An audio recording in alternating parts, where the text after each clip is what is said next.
Hello, my name is Tamara Rojo and I am the new Artistic Director of San Francisco Ballet. Hola a todos, soy Tamara Rojo, la nueva directora del Ballet de San Francisco. For my first season, I am delighted to have been able to bring together a unique group of creators. There will be world premieres, beloved classics, and family-friendly shows.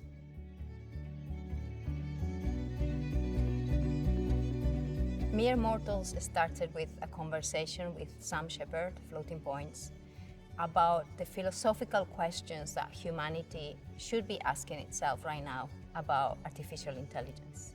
We felt that we needed to find a story from our shared history of humanity that represented those same philosophical questions. We landed on the Pandora myth because, of course, since the very beginning of time, since the stealing of the fire from the gods, humankind has always moved forward despite the risk.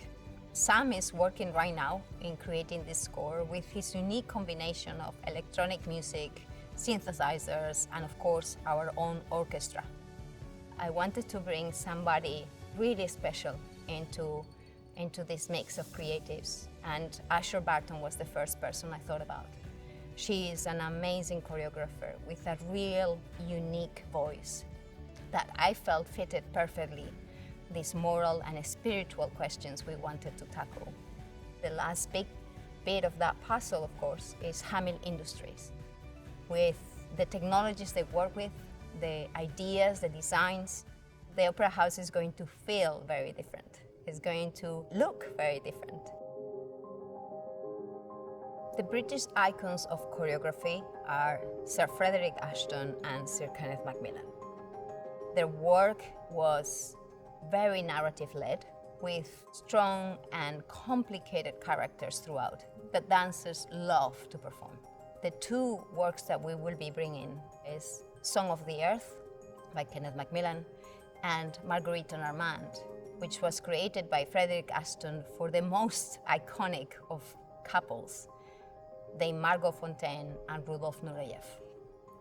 These are works rarely seen in the United States, and Marguerite and Armand will be only the second time that is presented in the States by an American company.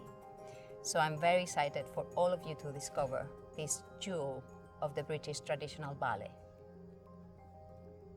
We are very pleased to be bringing back Swan Lake, another favorite traditional ballet of our audiences and dancers. It is still one of the most beloved ballets in our canon, and it gives you so much freedom as an artist because you can reinterpret it again and again. And that happens with Swan Lake every time. A Midsummer Night's Dream is one of our favorite family-friendly traditional ballets. It is a fun night out. It's a comedy. You can join, you can laugh, you can scream, you can boo the bad characters. It was last performed here just before the pandemic. The company was only able to do one show. And so there was this wish from both the dancers and the audience that we should bring it back and give it its fair share of performances.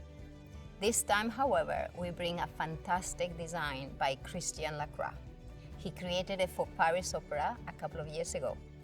And I am so excited to be able to bring this lush, colorful, and rich production to the audiences of San Francisco Ballet. Next and 90 was the last festival curated by my predecessor, Helgi Thomasson, as part of the tradition of innovation of San Francisco Ballet. This year, we will be bringing back 3 of the pieces most beloved by the audience. Yuri Posokov's Violin Concerto, Nicholas Blanc, Gateway to the Sun. And the final piece will be Madcap by Danny Rowe. For this year, I am delighted to put together a unique program for women, about women, by women, that we will call Dos Mujeres. Arielle Smith is a really exciting young choreographer who just happened to win the Laurence Olivier Award in the UK. We started to talk about what kind of story she wanted to choreograph, and we came time and time again back to Carmen. We both felt that it was about time that a woman tackled that story. Anabel Lopez Ochoa created Broken Wings for me, and it's a piece that has stayed in my heart, as well as the heart of thousands of audience members that loved to see the physical embodiment of Frida Kahlo's artistry on the stage. Broken Wings is incredibly colorful and imaginative and creative in a way that Frida Kahlo deserves. It also respects and portrays her as the woman she was, a complicated woman with a complicated life and a complicated relationship with Diego Rivera. I also felt that it was a perfect piece for San Francisco because of the long history of Diego and Frida living here and creating arts and the murals that were left behind. We will present these 6 fabulous programs from January 2024 to May 2024, right after our beautiful season of Nutcracker. So I hope you are as excited as we are, and I hope to see you very soon here at the World Memorial Opera House for our 23-24 season.